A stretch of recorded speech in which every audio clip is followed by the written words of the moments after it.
झारखंड का एक लड़का है जो जीप के ऊपर खड़े होकर भाषण देता है और हजारों लाखों की संख्या में भीड़ जुटती है उसे सुनने के लिए। मेरा पूरा नाम जयराम कुमार महतो है। मेरे पिताजी झारखंड अलग राज्य आंदोलन के शहीद हैं। महाराष्ट्र मराठी भाषियों के लिए बना और गुजरात गुजराती भाषियों के लिए बना, तमिलनाडु तमिल भाषियों के लिए बना और आंध्र प्रदेश तेलुगु भाषियों के लिए बना। लेकिन जब झारखंड हमारा बिहार राज्य से अलग हो गया, आज 23 वर्ष हो गए, लेकिन फिर भी हमें ऐसा लगता है कि जिनसे हम लोग अलग हुए हैं आज भी उनका अधिकार हमारे राज्य में है। मूल निवासियों को लेकर या खतियानियों को लेकर आपकी मांगे क्या है? भारत के संसद में एकमात्र झारखंड के नेता की तस्वीर है, उनका नाम है भगवान बिरसा मुंडा। इस नौजवान को समझने से पहले आप भगवान बिरसा मुंडा को ही समझिए। हमारी एक विशिष्ट आइडेंटिटी है। हम जो जमीन है उसे हम लोग माँ के समान मानते हैं। उड़ता पंजाब सुने होंगे, ये उजड़ता झारखंड है। इतना पैसा कहाँ से आ रहा है चुनाव लड़ने के लिए? श्वेत पत्र जारी करे, उनका गांव सहित उनका आवास सहित जारी किया जाए। कोयला चल के आता है ऑस्ट्रेलिया से और बिजली जाता है बांग्लादेश, तो फ्री पकड़ में जमीन झारखंड क्यों देगा बीमारी खाने के लिए? वैसे भी अगर ऑस्ट्रेलिया से हम चल कर आएंगे तो सामने ढाका पड़ेगा, ना कि गोड्डा पड़ेगा। पहले आप बात करते थे जिला परिषद में हम आएंगे और हम यहाँ से बदलाव लाएंगे, फिर आप मुख्यमंत्री बनने की बात करते थे, तो क्या वो दोनों सपने अब आपने छोड़ दिए और अब आपका सीधा सपना सांसदी का? यहाँ लोगों के पास जमीन 2 एकड़ एवरेज है और हमारे नेताजी के पास 200 एकड़ है। आपकी मुख्य लड़ाई किसके खिलाफ है? हम लोग झारखंड में झारखंडियों का अधिकार चाहते हैं। कोयला हम देते हैं, जमीनों के नीचे आग हमारा लगा है, गांव हमारा झुलस रहा है, आग से निकलने वाला धुआं और बीमारी हम खा रहे हैं, गांव से विस्थापित हम हुए, बेरोजगारी की मार को हमने झेला और हेडक्वार्टर है कोल इंडिया का कलकत्ता। लल्लन टॉप चुनाव यात्रा पावर्ड बाय सनराइज मसाले। खाओ खिलाओ और हिट हो जाओ। सनराइज मसालों के साथ खाओ खिलाओ और हिट हो जाओ। झारखंड का एक लड़का है जो जीप के ऊपर खड़े होकर भाषण देता है और हजारों लाखों की संख्या में भीड़ जुटती है उसे सुनने के लिए। दूर दराज के इलाकों से आदिवासी चलकर आते हैं उसे सुनने के लिए। उनके समर्थक उन्हें प्यार से टाइगर कहते हैं। नाम है जयराम कुमार महतो।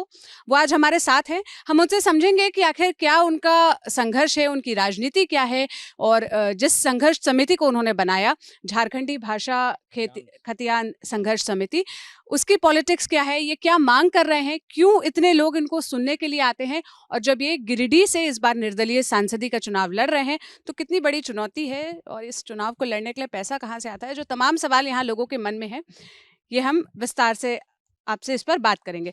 सबसे पहले तो आप अपना परिचय ही बता दीजिए। जितनी हमें जानकारी आपके बारे में मिली, आप पीएचडी कर रहे हैं, युवा छात्र नेता हैं, और जानकारी आप दे दीजिए। मेरा पूरा नाम जयराम कुमार महतो है।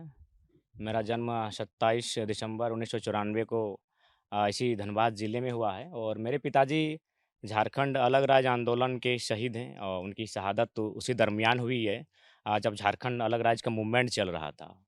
तो कुल और जब मेरे पिताजी का देहांत हुआ था उस समय मेरा जो छोटा भाई वो माँ की गर्भ में ही था। यानी बहुत ट्रेजेडी में हमारा परवरिश हुआ है, बड़ी दुखों के साये में हमारा परवरिश हुआ है और किसी का तरह अपने नाना और नानी के साये में हम अपनी पढ़ाई को हासिल किए, वहाँ से अपनी शिक्षा को हासिल की और फिलहाल जब अपने गांव वापस आए तो पिताजी की यादें थीं और जब लोगों से मिलने लगे, जुड़ने लगे तो कुछ राजनीतिक चीज़ें हमारे अंदर समावेश होने लगी।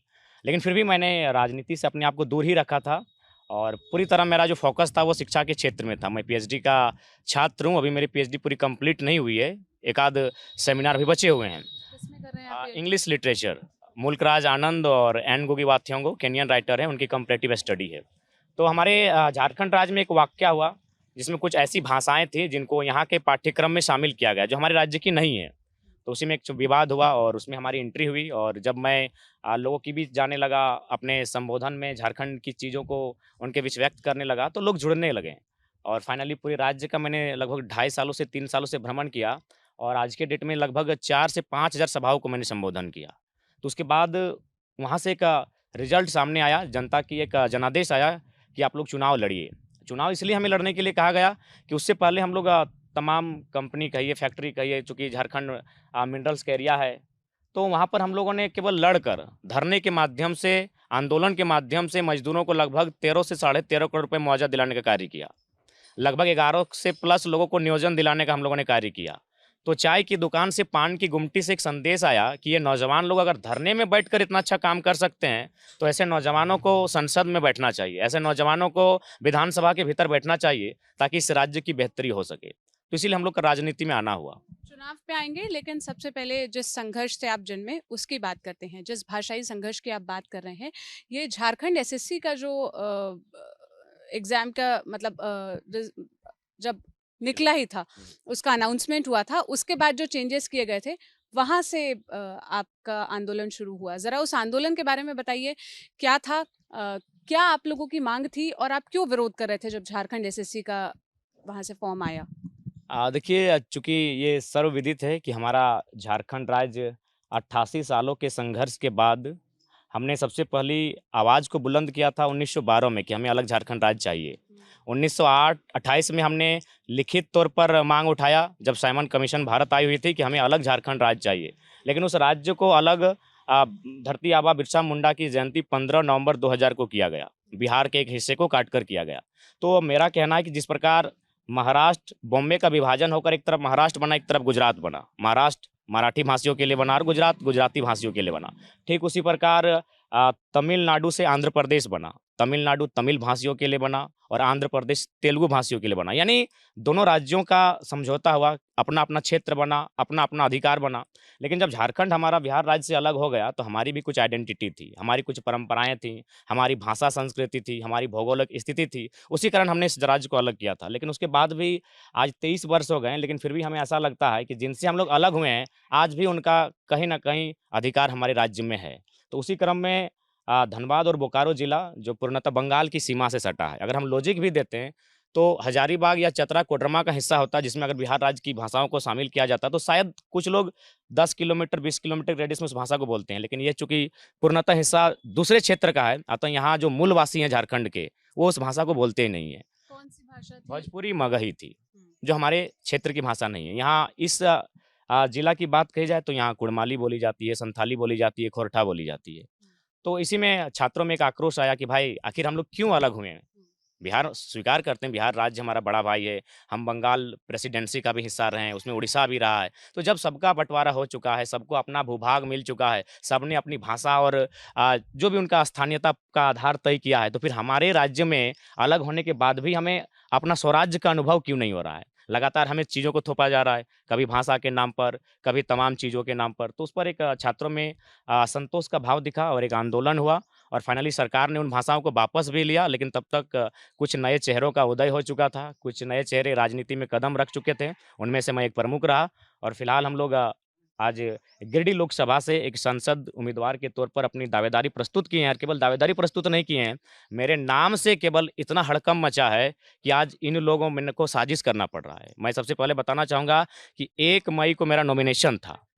मैं अपनी बड़ाई नहीं करूँगा, अगर चूँकि आप लोग मीडिया वाले हैं तो कहीं भी आप सोशल मीडिया में अगर हमारे नॉमिनेशन का जो वीडियो फुटेज अगर खंगाल लीजिएगा तो आपको सारी चीज़ें दिख जाएंगी। लगभग 1.5 लाख के आसपास लोग 44-45 डिग्री के टेम्परेचर में थे। और सबसे खास बात, वो लोग अपना चंदा उठा के गए थे। उस दिन नॉमिनेशन के बाद जो सभा हुई, उस सभा में भी लोगों ने मुझे 4 लाख रुपए चंदा दिया। यानी उन्हें लगता है कि ये जो नए चेहरे आए हैं सामने, ये ओल्ड पॉलिटिक्स नहीं करेंगे, ये परिवारवाद की पॉलिटिक्स, अपने आप को संपत्ति अर्जन करने की पॉलिटिक्स नहीं करेंगे। तो 1 तारीख को क्या हुआ कि सबसे पहले आज से 2 साल पहले मेरा एक केस हुआ था नियोजन नीति और स्थानीय नीति की मांग को लेकर। छात्रों का ही मूवमेंट था, लगातार हमारी परीक्षाएं कैंसिल हो जा रही थी, परीक्षाएं हो नहीं रही थी, नीति नहीं थी। तो हम लोग विधानसभा के सामने एक धरना दिए थे। तो 2 साल पहले का केस था, ना हमको 41 का नोटिस दिया गया, ना किसी प्रकार से कोई सूचना दिया गया। और नॉमिनेशन के दिन लगभग 2-3 हज़ार की संख्या में पुलिस हमें अरेस्ट करने आती है। पहली साजिश। ठीक है, चूँकि हमारी लड़ाई राज्य सरकार से थी। अगर राज्य सरकार यानी झारखंड की पुलिस आती तो हम समझ में आता, वहाँ सीआरपीएफ की भी टीम आती है। ये कौन सा कानून का अनुपालन वे लोग कर रहे हैं। उसके बाद क्या होता है कि पूरा प्रयास किया जाता है कि हमारे नॉमिनेशन को रद्द किया जाए। कुछ पॉलिटिकल लोग लगातार ब्यूरोक्रेट्स को दबाव बनाते हैं, लेकिन खैर उन्होंने ब्यूरोक्रेट्स का धन्यवाद देंगे कि उन्होंने निष्पक्ष होकर अपना कार्य किया और मेरे नॉमिनेशन पर आँच नहीं आई। उसके बाद एक कार्ड क्या खेला गया कि चूंकि हम तो इंडिपेंडेंट कैंडिडेट हैं, मेरा नाम जयराम कुमार महतो है, तो मेरे नाम से और 4 लड़कों ने पर्चा भरा। एक नौजवान जो पहली बार पहली सीढ़ी में कदम रखा है, आज तक उसने एक मुखिया का चुनाव नहीं लड़ा है, और उसके खिलाफ साजिशें हो रही है कि 5 लोग नॉमिनेशन का फॉर्म भरते हैं। क्यों? ताकि जनता कंफ्यूज हो जाए कि 11 नंबर, 12 नंबर, 13 नंबर, 14 नंबर हर जगह जयराम कुमार महतो ही दिखे। तो खैर उनका भी नॉमिनेशन ठीक से नहीं हो पाया, क्योंकि वे लड़के लोग दिल से नहीं जा रहे थे नॉमिनेशन के लिए, पॉलिटिकल पार्टियां उन्हें प्रेस कर रही थी। अब सवाल उठता है कि आखिर मुझसे लोगों को इतना भय क्यों? तो चूंकि मैंने एक इस झारखंड राज्य में एक साफ सुथरी पॉलिटिक्स करने का संकल्प लिया है, हम लोगों ने पहला जो घोषणा किया है अपने संकल्प पत्र में कि हमारे जो सांसद जीत कर जाएंगे वो अपनी खुद की 75% सैलरी जनता को डोनेट कर देंगे। आज के दौर में जहां नेता अपने परिवार के लिए संपत्ति बनाते हैं और इस किसी से छुपा नहीं है, जनता आज हम अगर झारखंड की बात करें तो जिनके पास अगर जमीन है तो एवरेज निकाला जाए तो 2 से 3 एकड़ जमीन होगा। अगर मैं जिस गांव में बैठे हैं, ये तांतरी पंचायत का गांव है, यहाँ लोगों के पास जमीन 2 एकड़ एवरेज है और हमारे नेताजी के पास 200 एकड़ है। तो उन विचारों को मैंने चैलेंज किया कि अगर हम लोग जीतेंगे तो पहला क्या होगा कि 75% हमारी सैलरी हम लोग जनता को वापस डोनेट कर देंगे। अब जनता उसको जहाँ यूज करे। दूसरा हमने कहा कि ना पार्टी बदलने से देश नहीं बदलता है, ना नेता बदलने से देश बदलता है। देश तब बदलता है जब नेताओं का विचार बदलता है। तो हमने कहा कि आज जिस प्रकार भारत देश की परिस्थिति है, अमीरी और गरीबी में खाई है, और ये विशेषकर चूंकि भारत एक संवैधानिक देश है, यहाँ दोष अगर सबसे बड़ा किसी का है तो राजनेताओं का है। इसलिए मैंने दूसरा घोषणा ये किया कि मेरा जो क्षेत्र है उसके बाहर हम 1 इंच जमीन कहीं नहीं कर देंगे, मेरी कोई प्रॉपर्टी नहीं होगी। क्योंकि हम डीलर बनने के लिए नहीं आए हैं, हम लैंड डीलर, हम कोयला का डीलर, हम बालू का डीलर बनने नहीं आए हैं, हम झारखंड का एक लीडर बनने आए हैं जो झारखंड के अधिकार की लड़ाई लड़ेगा। तो इन सब चीज़ों से उनका हालत खराब होने लगा कि अगर ये लड़का इस टाइप से अगर पॉलिटिक्स करेगा तो हम लोग को तो कहीं रहने नहीं देगा। आपने अपनी पॉलिटिक्स तो एक्सप्लेन कर दी। आप थोड़ा सा जिस आंदोलन की आप बात कर रहे हैं या आप जिस चीज़ की बात करें कि हम झारखंड के मूल निवासियों के लिए काम करने वाले हैं, इसको जो नए लोग हैं जो पहली बार देख रहे हैं, जो झारखंड के बाहर भी ये वीडियो देख रहे हैं, ज़रा उनके लिए आप इसको विस्तार से समझाइए कि क्या है। मतलब जब झारखंड एसएससी का नोटिफिकेशन आया तो उसमें बात ये थी कि जिस क्षेत्र की जहाँ की जो भी भाषा बोली जाती है उस भाषा के जानकारों को तहरीर दी जाएगी। जैसे आप जो बता रहे हैं, ये जो धनबाद और इधर के इलाके, यहाँ पे भोजपुरी, मगही, इन भाषाओं को भी तहरीर देने की बात कही गई। बाद में जब इतना विरोध हुआ, इतना प्रेशर हुआ तो सरकार ने उसे वापस ले लिया। क्या आप भाषा को लेकर या मूल निवासियों को लेकर या खतियानियों को लेकर आपकी मांगे क्या है, आप क्या बात करते हैं? हमारी पहली मांग यही है कि झारखंड को एक बेहतर स्थानीय नीति मिले। देखिए मैम, भारत देश एक संवैधानिक देश है और भारत का संविधान जो आर्टिकल 1 है वो साफ साफ लिखता है जो भारत एक देश होगा जो राज्यों का संघ होगा। यानी बिना राज्यों की कल्पना के आप देश की कल्पना नहीं कर सकते हैं, राज्यों को आपको मानना होगा। इसलिए राज्यों को मानना होगा कि हमारी भाषा एक नहीं है, हमारी भौगोलिक सीमाएं एक नहीं है, और उतना छोड़ी हमारी भगवान एक नहीं है। यानी विविधताओं का भारत है। यानी राज्यों की जो आइडेंटिटी है उसको मानकर ही आपको देश को बचाना होगा। तो मेरा कहना है, जब तमिलनाडु में तमिल भाषाओं को प्राथमिकता है, उड़ीसा राज्य में उड़िया भाषा को प्राथमिकता है, महाराष्ट्र में मराठी वालों को प्राथमिकता है, तो झारखंड में जो झारखंडी लोग हैं जो सिर्फ इसी भूभाग के हैं, इस भूभाग के अलावा उनका किसी दस्तावेज में किसी राज्य में कहीं कोई नाम अंकित नहीं है, केवल सरकारी नौकरी के, तो भाई उनको विशेष प्रावधान मिले। और चूंकि भारत के संसद में एकमात्र झारखंड के नेता की तस्वीर है, उनका नाम है भगवान बिरसा मुंडा। तो मुझको जानने से पहले, इस नौजवान को समझने से पहले आप भगवान बिरसा मुंडा को ही समझिए कि उनकी लड़ाई क्या थी। उनकी लड़ाई थी अंग्रेजों के खिलाफ ही केवल नहीं थी। उस समय जो झारखंड में महाजनी प्रथा, सूदखोरी प्रथा, पुलिसिया दमन और एक शब्द था दिकू। दिकू का तात्पर्य जो हमारी भूभाग के नहीं है, जो हमारी भाषा संस्कृति से परिचित नहीं है, उनसे भी हमारा एक अलग पहचान था कि हम उनके साथ नहीं रहेंगे। हमारी एक विशिष्ट आइडेंटिटी है। तो कुल मिलाकर हमने उसी आइडेंटिटी के आधार पर झारखंड राज्य का निर्माण किया। तो निर्माण करने के बाद भी आज 23 साल बीत चुके हैं, इस राज्य की एक पॉलिसी नहीं है। आज यहाँ जो भी बहालियाँ होती हैं उसमें बहुत प्रकार से धोखाधड़ी होता है, घोटालेबाजी होती है। और पेपर लीक का तो मामला सौरभ भैया कुछ दिन पहले इंटरव्यू करके गए, छात्र ने तो स्पष्ट किया अगर यही हाल रहा तो हम आत्महत्या कर लेंगे। ये परिस्थिति हमारे राज्य की है। तो इसीलिए झारखंड राज्य सबसे पहला डिमांड करता है कि भाई झारखंडी कौन, इसकी पहचान हो। सिटीजनशिप इंडियन है, नागरिकता हमें भारत देता है, लेकिन स्थानीय निवासी का प्रमाण पत्र हमें केवल राज्य देता है। एक व्यक्ति 2 राज्यों में स्थानीय निवासी होने का दावा नहीं कर सकता है। लेकिन हमारे राज्य में जो पड़ोसी राज्य से आए हैं वे लोग क्या करते हैं कि हमारे यहाँ भी स्थानीय निवासी होने का दावा करते हैं, सरकारी चीज़ों का लाभ यहाँ भी लेते हैं, और जो उनका मूल राज्य है, जो हमारे पड़ोसी राज्य की सीमाओं में है, उस राज्य में भी वो लाभ लेते हैं। इसके अनंत उदाहरण है। अगर आप कभी विस्तार से हमारा इंटरव्यू लीजिएगा तो डॉक्यूमेंट्री आपको बताएंगे कि किस प्रकार एक भाई पड़ोसी राज्य में लाभ ले रहा है और उसका एक भाई इस राज्य में लाभ ले रहा है। तो ये पहली हमारी लड़ाई है कि ये पहचान हो कि भाई झारखंडी कौन है। इसी पहचान की बात झारखंड मुक्ति मोर्चा ने की थी। हेमंत सोरेन जब विधानसभा में वो प्रस्ताव लेकर आए कि जो झारखंडी मूल निवासी है उसको परिभाषित करने के लिए जो 1932 से झारखंड में रह रहे हैं वो लोग झारखंड के मूल निवासी होने का दावा कर सकते हैं या उसमें कंसिडर किए जा सकते हैं। तो आपने इस बात का भी विरोध किया था, क्यों, उसकी क्या वजह थी? एक्चुअली माननीय मुख्यमंत्री ने ये हम लोग के आंदोलन के बाद ये निर्णय लिया था। चूंकि आप लोग हमारे झारखंड आए हैं तो पहले मैं आपको सच्चाई से अवगत कराऊंगा।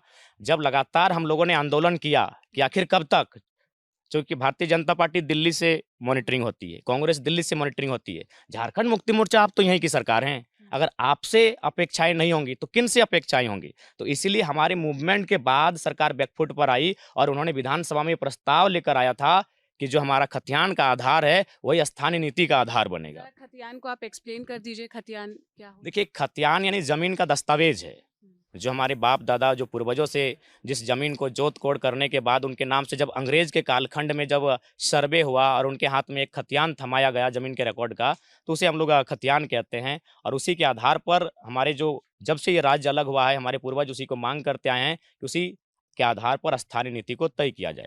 देखिए, उसमें बहुत सारी चीज़ें आती हैं, जैसे लोग कहते हैं कि बहुत सारे ऐसे लोग हैं जो फिर बाद में इस राज्य में आकर रहे हैं। तो हमने ये तर्क भी दिया है कि हम लोग एक ऐसे सरल कौम के लोग हैं जो दुनिया को अपने क्षेत्र में उनका सहयोग करते हैं। तो हमने ये कहा कि अगर कोई लोग ऐसे रहते हैं तो उन पर सरकार सर्वे करे।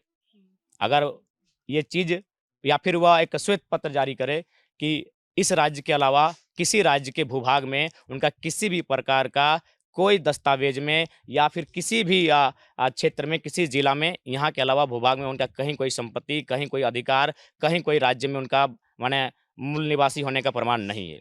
तो ये चीज़ें हमने कहा। और उसके बाद सबसे महत्वपूर्ण बात ये है कि हमारे राज्य में अभी चुनाव है, इसके लिए थोड़ा सा हम लोग को स्टिंग ऑपरेशन करना होगा। लाखों की संख्या में ऐसे भी लोग हैं जो इस राज्य में भी वोट करते हैं और फिर अपने राज्य में भी जाके वोट करते हैं, और ये भी असंवैधानिक है। तो इसलिए आज अगर झारखंड के लोग लगातार डोमिनेट किए जा रहे हैं, चूँकि देखिए झारखंड में 1908 में एक सीएनटी कानून बना था, उसको भी थोड़ा इसलिए चर्चा में लाएंगे क्योंकि जब 1900 हाँ, सीएनटी का फुल फॉर्म होता है छोटा नागपुर टेनेंसी एक्ट। ये 1908 में बना था। क्यों बना था उस पर थोड़ा बात कर लेते हैं। जब अंग्रेजों का ईस्ट इंडिया कंपनी के माध्यम से बंगाल से पूर्व भारत में और पूर्वोत्तर भारत में एंट्री होना आगाज हुआ 1957 में बैटल ऑफ प्लासी, 1757 में बैटल ऑफ प्लासी, 1764 में बैटल ऑफ बक्सर।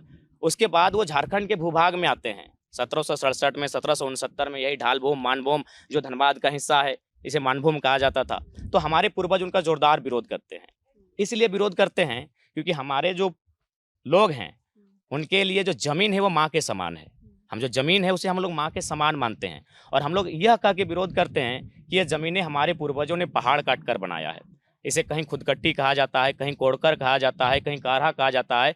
यानी जिस गांव में भी आप बैठे हैं, ये गांव इस तरह नहीं था। ये देखिए चारों तरफ पहाड़ है, आप जहाँ बैठे हैं चारों तरफ ही पहाड़ है। यानी इस भूभाग को हमारे पूर्वजों ने साफ किया, इसे काटा और फिर से इसे रहने लायक, खेती करने लायक बनाया। तो जब अंग्रेज आने लगे और लगातार अंग्रेजों का हमने विरोध किया कि ज़मीन किसी भी हाल में नहीं देंगे, हमारा माना ज़मीन है, इस पर हम किसी प्रकार से आपको खजाना नहीं देंगे। और लगातार अंग्रेजों से युद्ध होने लगा। उनके पास आधुनिक हथियार थे, नो डाउट हमारा कत्लेआम होने लगा, बहुत भारी मात्रा में होने लगा। और लगभग 125 से 150 आंदोलन केवल झारखंड से हुआ, जिनमें प्रमुख चुहाड़ आंदोलन, तमाड़ आंदोलन, मुंडा आंदोलन, संथाल आंदोलन, इस तरह करके लगभग 150 आंदोलन हुए, भूमिज आंदोलन, कोल आंदोलन। तो उन आंदोलन के बाद अंग्रेज भले बुरे थे, लेकिन उनमें एक सॉफ्ट कॉर्नर भी था। उन्होंने इस बात का चर्चा किया कि जब पूरा देश हमारी अधीनता को स्वीकार कर रहा है, तो आखिर झारखंडियों का कारण क्या है कि जो हमारी अधीनता को स्वीकार नहीं करना चाहते हैं।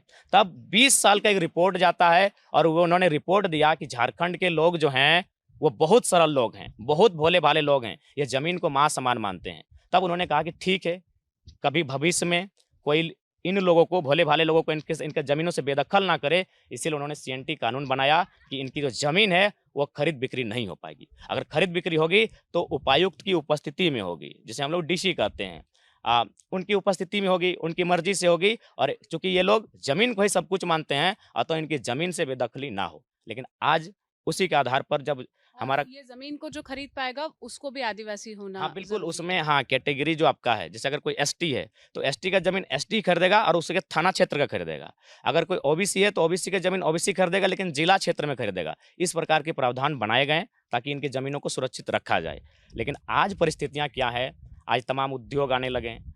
आज उद्योगों के माध्यम से झारखंड की में स्थापना होने लगी और धीरे धीरे आज झारखंड उजड़ने लगा। इसलिए किताब भी लेकर आए हैं, चूँकि द ललन टॉप में बैठने वाले लोग साहित्यिक होते हैं, एकेडमिक लोग होते हैं। हम लोगों ने भी आपको रिसर्च किया है, आपको सुनते हैं तो एकेडमिक लोगों के बीच एक पुस्तिका लेके आए हैं। इसमें स्पष्ट लिखा है, उड़ता पंजाब सुने होंगे, ये उजड़ता झारखंड है, कि लगातार यहाँ झारखंड को उजाड़ा जा रहा है।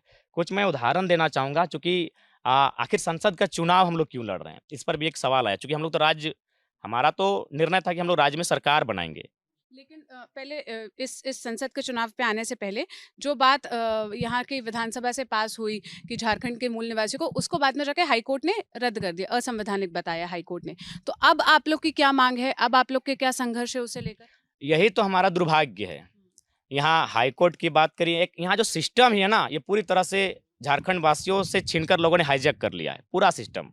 ब्यूरोक्रेट्स की बात कीजिए, कॉरपोरेट्स की बात कीजिए, या फिर आउटसोर्सिंग की बात कीजिए, एजेंसियों की बात कीजिए, या कोर्ट कचहरियों की बात कीजिए। यही इस राज्य का दुर्भाग्य रहा कि यहाँ भोले भाले लोग थे, इनकी जो शिक्षा पद्धति थी वो पौराणिक थी। ये आधुनिक शिक्षा पद्धति में उतना जल्दी ढल नहीं पाए और फाइनली लोगों ने इस प्रकार से हाईजैक किया कि आज हाईकोर्ट में बैठे लोग भी हमारे राज्य के मूलवासी नहीं है। मैक्सिमम लोग हमारे राज्य के मूलवासी नहीं है। तो फाइनली क्या हुआ कि वो कभी नहीं चाहें कि इस राज्य के उत्थान के लिए कोई नियम बने। अभी आपने हाईकोर्ट का उदाहरण लिया, मैं 2 उदाहरण देना चाहूँगा। हमारे उन्होंने तो संविधान की बात करते हुए बिल्कुल संविधान की बात कही है, संविधान का सभी कोई सम्मान करता है, लेकिन संविधान को देखने का नजरिया 2 प्रकार से क्यों होता है। एक हमारा पड़ोसी राज्य है बिहार, वहाँ 75% आरक्षण का बिल आया और राज्यपाल ने सहर्ष स्वीकार कर लिया। लेकिन हमारे राज्य में 77% आया और राज्यपाल ने अस्वीकार कर दिया, यह कहते हुए कि असंवैधानिक है। दोनों बिल समान थे। बिहार में 75% का बिल था और झारखंड में 77% का बिल था। बिहार में एक्सेप्ट कर लिया जाता है और झारखंड में रिजेक्ट कर दिया जाता है। तो संविधान की बात करने वाले जरा हम बच्चों को समझाएं कि संविधान का मापदंड क्या है। पड़ोसी राज्य में सेम बिल को एक्सेप्ट किया जाता है और झारखंड में सेम बिल को रिजेक्ट किया जाता है। तो इसका तात्पर्य यह है कि जो लोग संविधान की बात करते हैं, अच्छी बात है, संविधान की बात होनी चाहिए, लेकिन संविधान की आड़ में झारखंडियों का कत्लेआम नहीं होना चाहिए। अब आप सांसदी का चुनाव लड़ रहे हैं, पहला सवाल तो यही है, जब इतनी भीड़ देखते हैं लोग, सोशल मीडिया पर आपके भाषण वायरल होते हैं, वो वीडियोस वायरल होते हैं जिसमें भीड़ दिखती है, तो यही लोग सवाल करते हैं कि कहाँ से आ रही है ये भीड़ और इतना पैसा कहाँ से आ रहा है चुनाव लड़ने के लिए, क्योंकि सांसदी का चुनाव लड़ना कोई सस्ता काम तो है नहीं, पैसा तो बहुत लगता है। हाँ बिल्कुल, पैसा लगता है और जनता हमें डोनेट करती है। लगभग आज अभी सुबह से लेकर हम तक लगता है 40 से 50 लोगों की संख्या में आकर किसी ने 10,000, किसी ने 5,000 चंदा देने का कार्य किया है। हमको लगता है अभी तक आज के दिन में हम लोग को 2.25 लाख का धन हम लोग जमा कर चुके हैं। तो मोटा मोटी 30 दिन में सोच लीजिए 50 लाख 40 लाख रुपए हो जाएगा और उससे चुनाव लड़ लेंगे। आपके विरोधी ये आरोप लगाते हैं कि जयराम आंदोलन करता है, लोगों को इकट्ठा करता है, प्रेशर पॉलिटिक्स क्रिएट करता है और इससे बड़ी बड़ी कंपनियों से चुनाव लड़ने के लिए पैसा लेता है। ये आपके विरोधियों का आरोप है।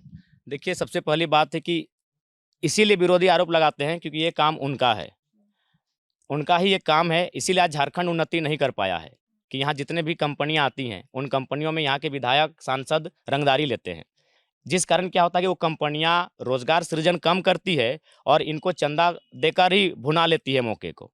तो ये आरोप वे लोग इसलिए लगा रहे हैं कि अगर हम संसद बन के चले जाएंगे तो उन तमाम कंपनियों को संसद के कटघरे में लाके खड़ा कर देंगे जो कंपनियां गलत तरीके से यहाँ स्थापित हैं और गलत तरीके से यहाँ कार्य कर रही है। उदाहरण के आप जितनी कंपनियों की बात करें उतना छोड़िए, अभी हम नामी कंपनियों का नाम गिनाते हैं। BSL दुनिया में मशहूर है, दुनिया में उसको जाना जाता है, लेकिन ज़मीन किन की है? ज़मीन झारखंड वासियों की है। ज़मीन कितनी है? शायद 32 की 33,000 एकड़ ज़मीन है। लेकिन एक सवाल नियम ये भी है कि अगर आप उद्योग बनाने के लिए ज़मीन लेते हैं, किसी उद्योग की स्थापना के लिए अगर आप ज़मीन लेते हैं और उसमें अगर आप उद्योग की स्थापना नहीं कर पाते हैं तो आपको खाली स्थान रखने का कोई अधिकार नहीं है, उसको रैयत को वापस करना चाहिए। आप बोकारो घूम के चले आइए, बगल में बोकारो हैं, वे लोग क्या करते हैं, ज़मीनें हमसे लेते हैं और 4 गुना लेते हैं, जितना ज़रूरत होती है उद्योग की उससे 4 गुना ज़मीनें लेते हैं और उसके बाद क्या करते हैं, ज़मीनें रियल एस्टेट को बेचते हैं, उन ज़मीनों पर अतिक्रमणकारियों को लाके बसाते हैं, माफियाओं को लाके बसाते हैं। ये परिस्थिति हमारे राज्य की है। इसलिए आज मैं आपके बीच एक पुस्तिका लेकर आया हूँ, क्योंकि लोग जब सुनते हैं कि झारखंड राज्य अलग हुआ है तो शायद उनको समझ में नहीं आता है, क्योंकि और भी राज्य अलग हुए हैं, लेकिन और राज्य जिस प्रकार से अलग हुए हैं हमारा राज्य उस प्रकार से अलग नहीं हुआ है। ये इसका नाम ही है शोषण, संघर्ष और शहादत। यानी अनगिनत हमारा शहादत लिया गया इस मिट्टी में, हमारा लहू बहा है, तब जाकर इस मिट्टी को हम लोगों ने स्वतंत्र किया है या फिर अलग राज्य बनाने में अपना भूमिका का निर्वहन किया है। तो इसलिए आज मेरा मानना है कि पूरे देश को, अगर झारखंड को वो जानना चाहते हैं, झारखंड को समझना चाहते हैं, तो शायद दिल्ली में बैठकर झारखंड को नहीं समझा जा सकता है। आपको झारखंड को समझने के लिए झारखंड आना होगा।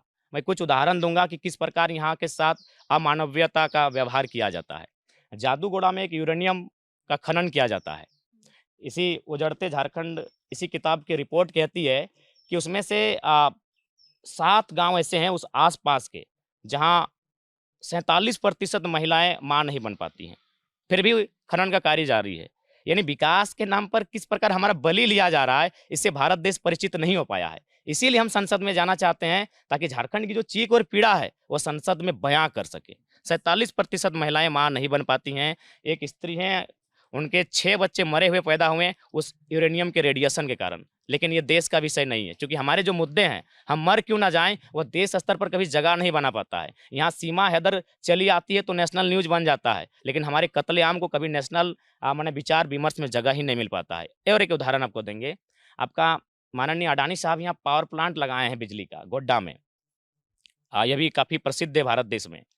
वहाँ क्या है, कोयला आता है ऑस्ट्रेलिया से। लॉजिक को समझिएगा, कोयला आता है ऑस्ट्रेलिया से, जमीन लिया गया झारखंड, क्योंकि अभी आज के डेट में सबको मालूम है कि अगर सस्ता सुविधा कहीं जमीन आपको ले सकते हैं डरा धमका के, तो झारखंड है। क्योंकि आदिवासी मूलवासी लोग बड़ी सरल होते हैं, इनको डरा धमका के ले सकते हैं। जमीन लिया जाता है झारखंड में, कोयला चल के आता है ऑस्ट्रेलिया से, और बिजली जाता है बांग्लादेश। तो हम सिंपल सा सवाल करेंगे, अगर बिजली बांग्लादेश को ही बेचना था और कोयला ऑस्ट्रेलिया से ही लाना था, तो फ्री पकड़ में जमीन झारखंड क्यों देगा बीमारी खाने के लिए? आप ढाका में ही जमीन लेते हैं। वैसे भी अगर ऑस्ट्रेलिया से हम चलकर आएंगे तो सामने ढाका पड़ेगा, ना कि गोड्डा पड़ेगा। तो ऑस्ट्रेलिया का कोयला आप ढाका में रखते हैं, ढाका की जमीन लेते हैं और बिजली बना के उनको बेच दे। 100% बिजली बांग्लादेश को बेचा गया है और जमीन झारखंड की। और उस दिन के बाद से वहाँ के तापमान में भी वृद्धि हुआ है, वहाँ के पर्यावरण में भी डिस्टर्बेंस हुआ है। तो देखिए किस प्रकार से हमारे साथ अमानवीय माने व्यवस्थाएं। गोड्डा से जो सांसद है वो ये दावा करते हैं कि 85% वहाँ जो नौकरियां मिली है वो गोड्डा के लोगों को मिली है। तो उनको बोलिए एक श्वेत पत्र जारी करे, उनका गांव सहित, उनका आवास सहित जारी किया जाए। ये किस काम की नौकरी भाई? और एक उदाहरण यूरेनियम का ही देते हैं। यूरेनियम का खनन करके उसको फिल्टर करने के लिए हैदराबाद लेके जाया जाता है, और हैदराबाद में उसको फिल्टर किया जाता है, और फिल्टर करने के बाद जो क्वालिटी वाला यूरेनियम बचता है उसको प्रयोगशाला में लेके जाया जाता है, और जो कचरा बचता है उसको फिर झारखंड में लाके डिपोट किया जाता है। तो इसका मतलब ये हुआ कि आपने बम्बई के बाजार से 1 दर्जन केला खरीदा, उस केले को आपने खाया दिल्ली में, और फिर छिलका आप बम्बई में फेंक के आ रहे हैं।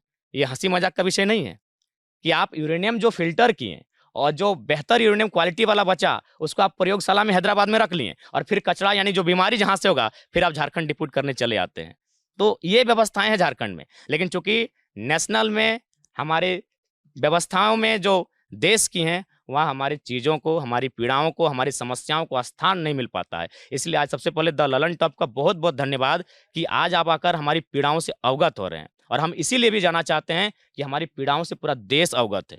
आप संसद तक जाने की बात कर रहे हैं, लेकिन पहले आप बात करते थे जिला परिषद में हम आएंगे और हम यहाँ से बदलाव लाएंगे, फिर आप मुख्यमंत्री बनने की बात करते थे। तो क्या वो दोनों सपने अब आपने छोड़ दिए और अब आपका सीधा सपना सांसद ही का है? एक्चुअली हम जनता को अपने आप को सौंप चुके हैं और जनता के बताए रास्ते पर चलते हैं। जब जिला परिषद की बात आई थी तो उस पर भी हमारा पीएचडी का स्टार्टिंग टाइम था, और हमारे कुछ साथियों ने कहा कि दोनों साथ में हो जाएगा, ऐसे भी जिला परिषद का क्षेत्र बड़ा नहीं होता है, हम लोग आपको चंदा देते हैं। उन्होंने बैनर पोस्टर बनवाया था, उसी बीच मूवमेंट हो जाता है और ये राज्य में एक हाइप बन जाता है कि नेक्स्ट सीएम जयराम महतो। ये लोगों की भावना, मैंने कभी अपने मुंह से कभी नहीं कहा, लोगों की भावना बनती है नेक्स्ट सीएम जयराम महतो, एक पढ़ा लिखा नौजवान है और तार्किक है, आइडियोलॉजी बेहतर है। तो ये जनता के बीच से मैसेज आता है। उसके बाद जब हम लोग 2 साल पूरे झारखंड का भ्रमण करते हैं, और जो हमारी सबसे बड़ी समस्या, चूंकि बाकायदा एक नक्सलवादी का भी इंटरव्यू लिया गया था एक नेशनल चैनल में, उन्होंने भी कहा कि अगर झारखंड की समस्याओं का समाधान करना है तो जमीन विवाद की समस्याओं का समाधान कीजिए।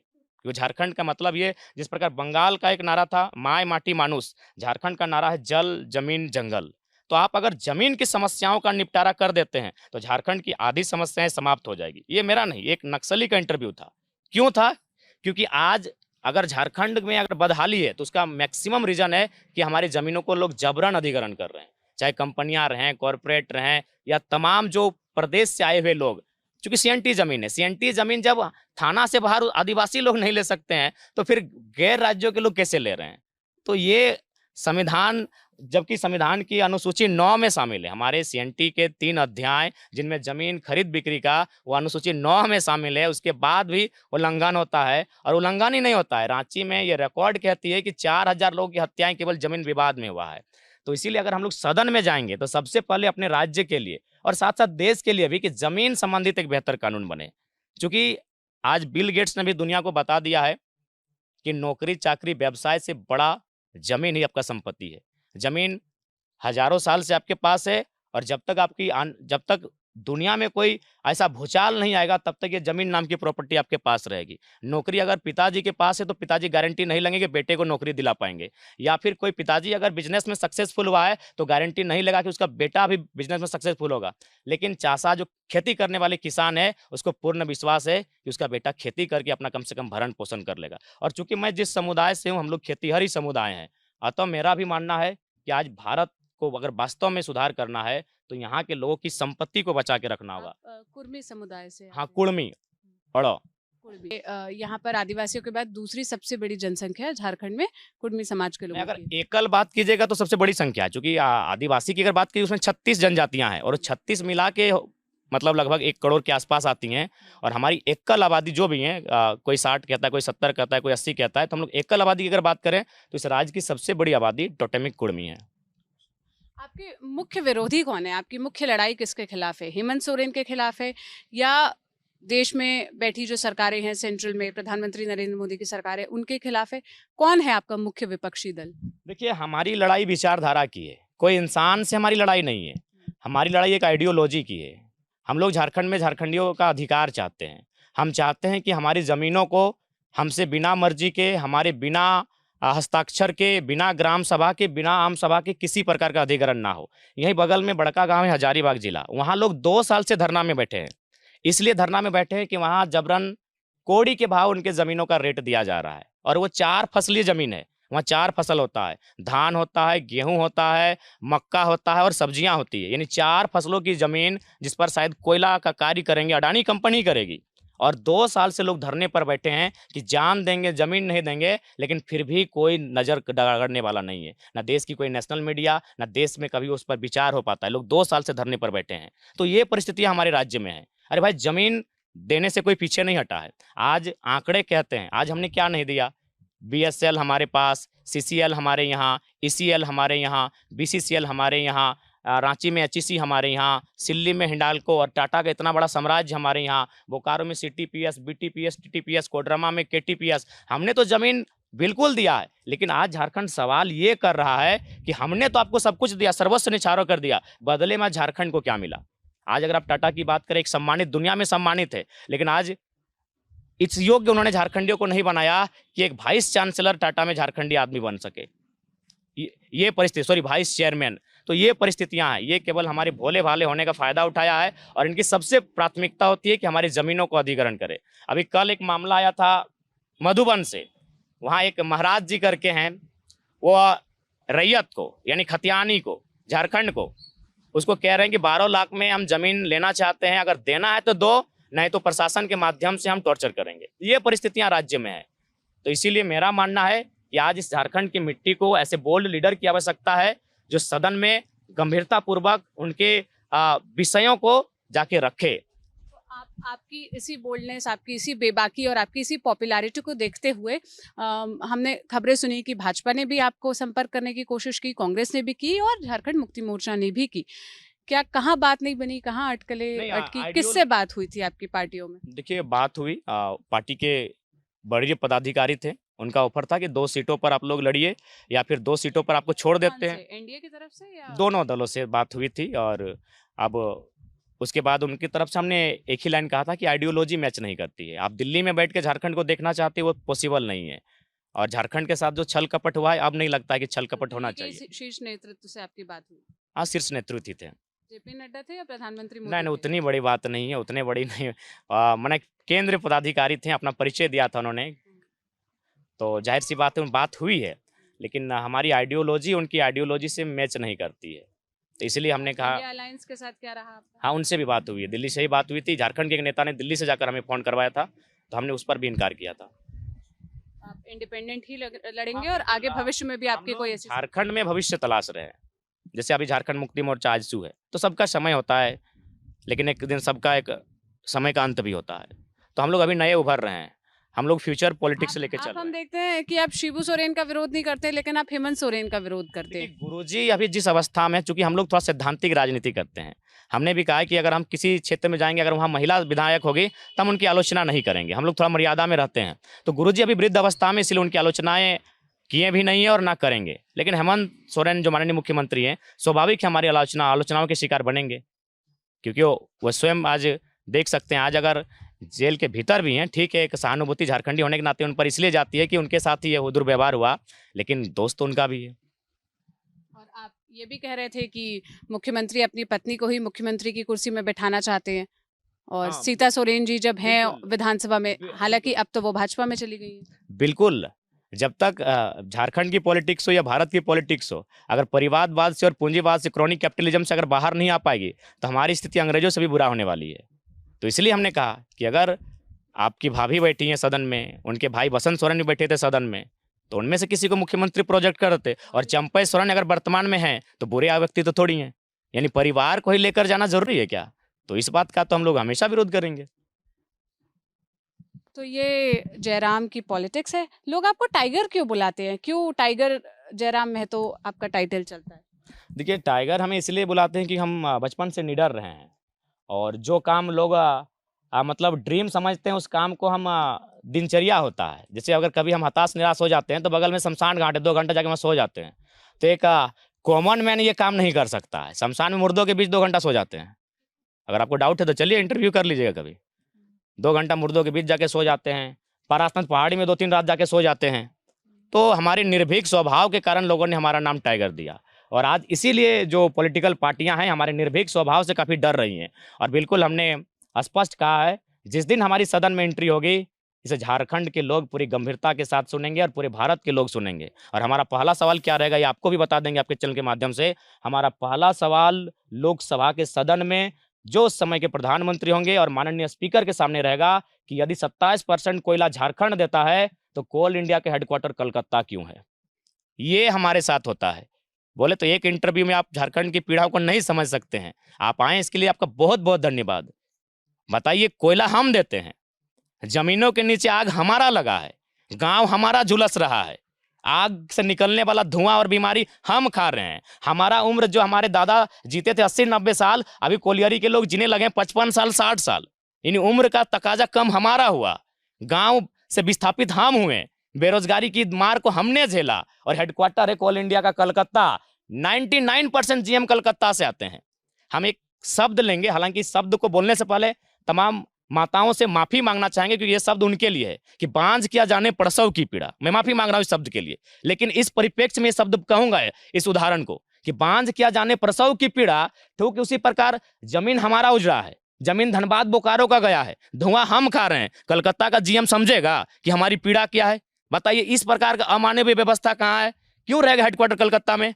जमीनें हमारी गई हैं, खदानें हमारी जमीन पर है। उन खदानों में कभी 375 लोग डूब के मर जाते हैं, कभी ढोरी में 268 लोग डूब के मर जाते हैं, कभी नगदा में 50 लोग दब के मर जाते हैं। यानी मौत हमारा होगा, हमारी मौत पर माने देश जगमग होगा। तो इसलिए हमारा पहला मांग होगा कि कोल इंडिया का हेडक्वार्टर कलकत्ता नहीं, धनबाद या बोकारो होना चाहिए। डीबीसी आप देख लीजिए, दामोदर नदी के किनारे डीबीसी की सारी योजनाएं हैं, उसका हेडक्वार्टर कलकत्ता है।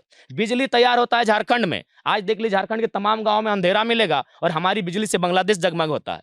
यानी हमारे साथ जो किया गया है ना मैम, वो कोई सोच भी नहीं सकता है, कोई समझ भी नहीं सकता है। आज अगर एक 29 साल का लड़का अगर पॉपुलर हुआ है ना, तो कारण यही है कि मैंने उन मुद्दों पर बात किया है जिन मुद्दों को लोगों ने नजरअंदाज कर दिया था। बिल्कुल कोई सोच नहीं सकता है झारखंड के साथ जो ज्यादती की गई है। बिल्कुल बाकी स्टेट में बेहतर पॉलिसियां हैं। कुछ दिन पहले हम लोग यहीं रामगढ़ में एक कंपनी है, अलोका स्टील लिमिटेड कंपनी है, हमारे वहाँ के भी कुछ साथी आए हैं। वहाँ उस प्रदूषण से एक 8 साल का बच्चा कैंसर से मर जाता है।